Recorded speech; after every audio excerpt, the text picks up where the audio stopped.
आवाज़े रूह, कहानियों की दुनिया। नमस्ते और स्वागत है दोस्तों। मैं हूं आपकी होस्ट और आपका स्वागत है इस नए YouTube चैनल आवाज़े रूह में। यहाँ हम साथ बैठकर खोजते हैं उन कहानियों की दुनिया को जो हमारी रूह को छू जाती है। यहाँ हमारा मकसद है अपनी भावनाओं को साझा करना एक दूसरे की सुनना और वो कहानियाँ जो हमें हमेशा याद रहती है उन्हें फिर से जीना। इस चैनल पर हम लाएंगे रोमांच, कल्पना और साहस की कहानियाँ जो हमें अच्छा बनाती है। तो जुड़िए और हमारे साथ इस नए सफर में चले आवाज़े रूह में। आजच्या कथेचं नाव आहे राजकुमारी अलबेली। या कथेचे 3 भाग आहेत आणि आज आपण पाहणार आहोत या कथेतला भाग पहिला। तर चला मग आजच्या कथेला सुरुवात करूयात। एक शेतकरी असतो, त्याला एक खूप सुंदर मुलगी असते। तिचं नाव त्याने ठेवलेलं असतं अलबेली। अलबेली खूपच सुंदर, फुलासारखी कोमल, निळ्या डोळ्यांची, गुलाबी ओठांची, नाजूकशी, एकदम परीसारखी। सर्वांना वाटायची ती खरंच परी आहे की काय। खरंच ती शेतकऱ्याची मुलगी आहे असं कोणालाच वाटत नसे। शेतकरी तिच्यावर खूप प्रेम करे। तिची आई ती लहान असतानाच वारली, त्यामुळे शेतकरी एकटाच तिला सांभाळे, तिचे खूप लाड करे। प्रेमाने तो तिला आलू म्हणे। आलू फार प्रेमळ होती। ती सर्वांशी खूप नम्रपणे वागे। तिच्या बाबांवर फार जीव। आलू घरातील सर्व कामे करी। शेतकरी शेतात जाऊन काम करी। बाजारातून आलूला आवडणाऱ्या सर्व गोष्टी आणून देई। दोघेही खुशीत जीवन जगत होते। आलूचं घर म्हणजे एक छोटीशी झोपडी, त्यात ती आणि तिचे बाबा राहायचे।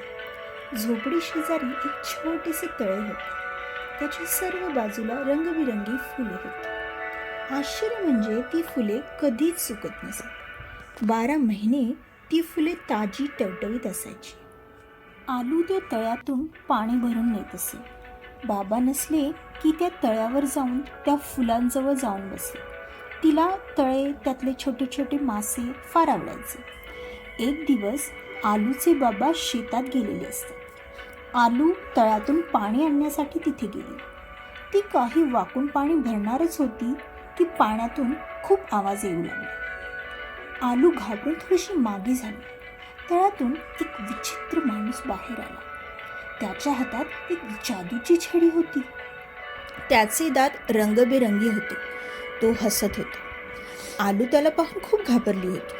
तो आलूला पाहून हसला आणि म्हणाला, आलू, अजून फक्त 8 दिवस, त्यानंतर मी तुला इथून घेऊन जाईल।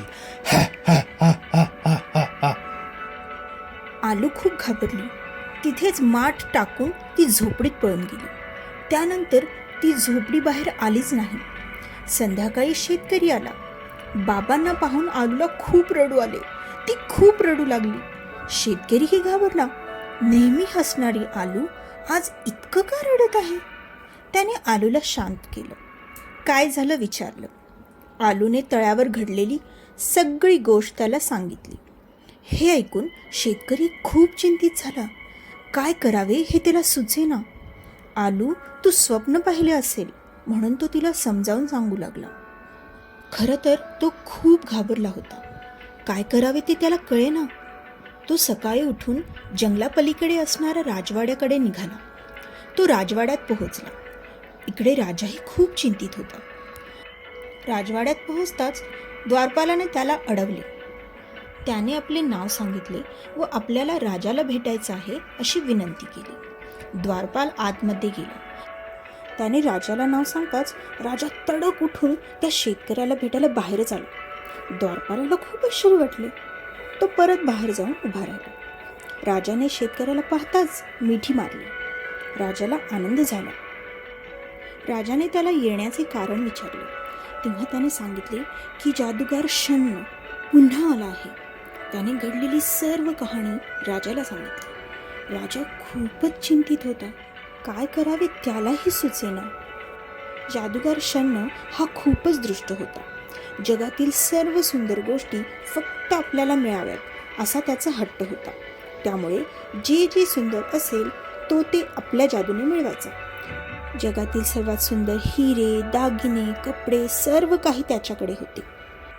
इतकंच काय, ज्या ज्या सुंदर राजकुमारी असत तो त्यांना आपल्या जादूने कैद करून ठेवी. तरीही त्याला त्याच्या इच्छा अधुऱ्याच वाटायच्या.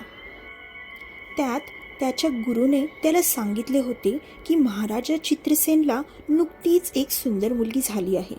जर तू त्या मुलीसोबत लग्न केलंस तर तू चिरतरुण राहशील. हे ऐकून जादूगार शन्न खूपच खुश होतो. म्हणून तो चित्रसेनच्या राजवाड्यात पोहोचला. त्याने चित्रसेनची मुलगी पाहिली. नुकतीच जन्मलेली नाजूक कळी राणी शेजारी गाढ झोपली होती. राजाने त्याला पाहिली. राजाने सैनिकांना बोलावलं. तेवढ्यात जादूगार म्हणाला, राजा, मी आता तर जात आहे, पण मी पुन्हा येईन जेव्हा राजकुमारी 18 वर्षाची होईल. मी तिला माझ्यासोबत घेऊन जाईल कायमची. ती मला चिरतरुण करणार आहे. राजाचे सैनिक त्याला पकडण्यासाठी धावले, पण सर्व व्यर्थ. जादूगार मोठ्याने हसून गायब झाला. राणीने जेव्हा हे सर्व ऐकले तेव्हा तिने जागीच प्राण सोडले. राज्यावर अचानक दुःखांचा डोंगर कोसळला होता. राजकुमारीला पाहून राजा खूपच खुश होता. सर्व राज्यात आनंदी आनंद होता. पण जेव्हा जादूगार येऊन गेला सर्व काही नष्ट झालं होतं. राजाला राणी सोडून गेली होती.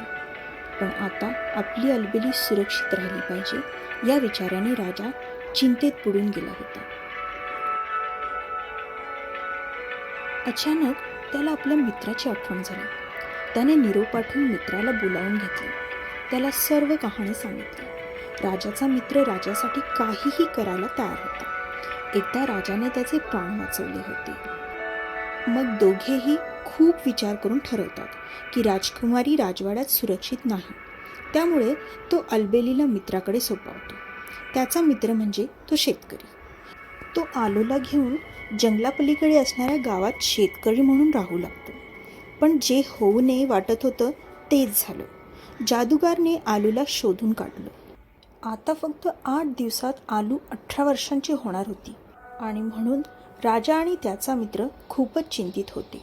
हमारे चैनल को सब्सक्राइब करें और नोटिफिकेशन बेल को दबाएं ताकि आप हमारी हर नई कहानी को न छोड़ें. धन्यवाद और फिर मिलेंगे आवाज़ें रूह में. अपनी राय और सुझाव हमें कमेंट्स में ज़रूर बताएं. धन्यवाद.